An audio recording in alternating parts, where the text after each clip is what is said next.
Tempat kiriman ular kobra. Ada berapa ini kira-kira? Ada sekarung ya. Kobra gede-gede. Kobra sedang ya, tidak jempol kaki. Ini adalah satu tanda bahwa ada orang yang tidak beradab. Untuk teror itu warga menemukan dua, entah ular itu dari wilayah barat atau dari wilayah selatan, karena semuanya kan pekarangan itu dibongkari semua. Jenis ularnya apa, Pak? Jenis ularnya katanya si kobra. Pencarian sementara belum diketemukan karena mungkin saking luasnya lokasi yang lahan-lahan kosong dan penuh dengan semak-semak. Jadi untuk sementara tidak bisa diketemukan, kata warga. Yang belum ditemukan itu induknya.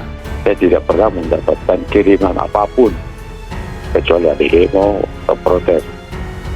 Nah, baru kali ini pas Anisnya jam 8 bawa hadir di rumah saya. Jadi semua orang pasti perasaan begitu. Saya juga termasuk yang berpikir bahwa ini memiliki relasi hubungan yang tidak terpisahkan. Lalu kobra itu kan jenis ular pembunuh, mematikan. Karena kalau benar begini, berarti memang Anies membawa sial.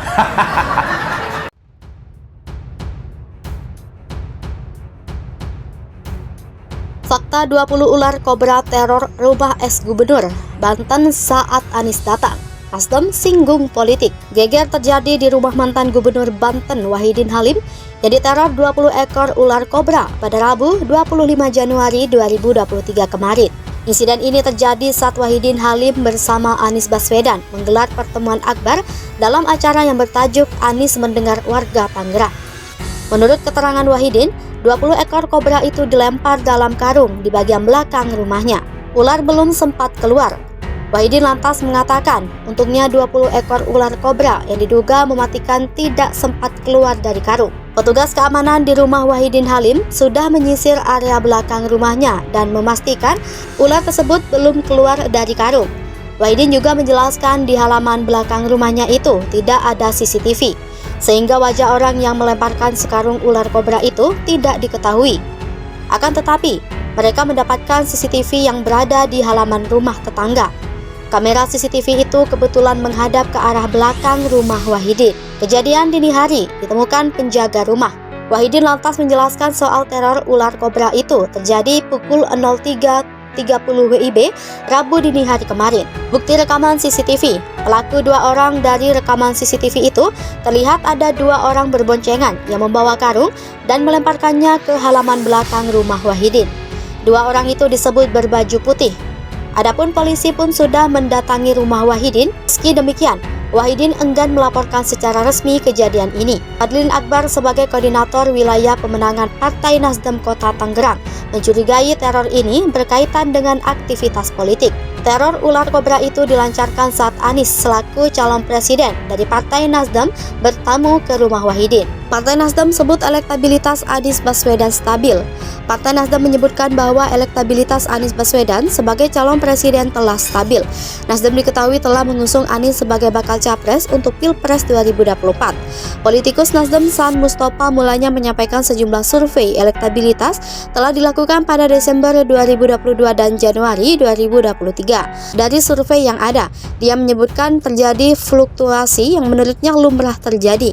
Namun demikian, San menyebutkan kalau survei-survei elektabilitas yang dilakukan selalu merujuk ke tiga tokoh nasional di peringkat teratas, yakni Ganjar Pranowo, Anies Baswedan, dan Prabowo Subianto. Selain itu, San juga mengungkit soal ceruk pemilih Anies dan Prabowo yang serupa. Dia menyebutkan bahwa dari survei yang ada, banyak pemilih Anies yang berasal dari suara Prabowo di pemilihan sebelumnya. Sementara sebelumnya LSI merilis hasil simulasi pemilihan presiden 2024 mendatang. Pada simulasi 3 nama, Gubernur Jawa Tengah Ganjar Pranowo menempati posisi teratas unggul dengan 36,3%. Ganjar Pranowo unggul dari kedua nama lain yaitu Prabowo Subianto dan Anies Baswedan yang persentasenya saling kejar. Pada simulasi 3 nama di urutan kedua ditempati Anies yang mendapat dukungan sebesar 24,2%, sementara Prabowo memperoleh 23,2%. Pada Pada simulasi 10 nama lagi-lagi Ganjar Pranowo unggul cukup jauh dari kandidat lainnya dengan perolehan dukungan 29,2%.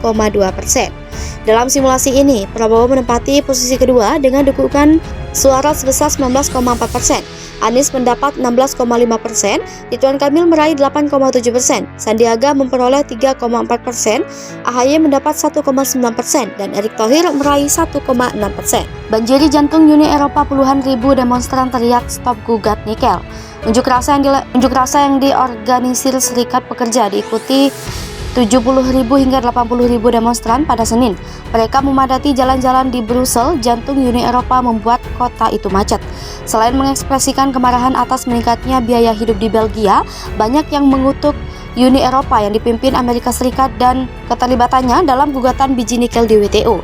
Selain memadati jalan-jalan, protes tersebut menyebabkan pembatalan massal penerbangan di Bandara Brussels karena Serikat Pekerja yang mewakili personil keamanan melakukan pemogokan. Rute angkutan umum di sekitar kota juga beroperasi dengan kapasitas yang berkurang drastis.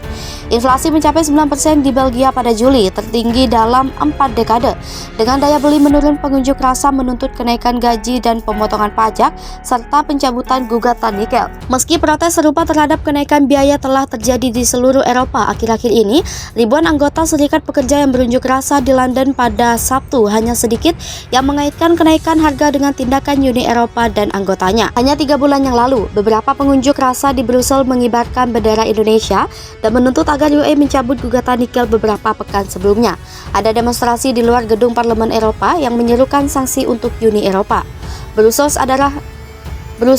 adalah rumah bagi markas besar Uni Eropa di Amerika. Itu juga kota tempat Presiden Amerika Serikat Joe Biden memilih mengumumkan putaran sanksi terhadap Indonesia pada Maret. Sebelumnya segera memberitahu seorang wartawan bahwa sanksi tidak pernah menghalangi mereka yang menjadi sasarannya. Meskipun Barat memprediksi pada April bahwa langkah-langkah sanksi akan menghapus 15 tahun terakhir keuntungan ekonomi Indonesia, pendapatan energi telah mencapai tingkat rekor sejak Februari. Tak hanya itu, rupiah saat ini berada di level tertinggi 7 tahun. Rupiah saat ini berada di level tertinggi 7 tahun terhadap euro. Presiden Rusia Vladimir Putin menuduh negara-negara Eropa melakukan bunuh diri ekonomi melalui sanksi itu. Pekan lalu Indonesia memperkirakan kerugian langsung Uni Eropa dari kebijakan sanksi ini bisa melebihi 400 miliar US dollar dalam setahun.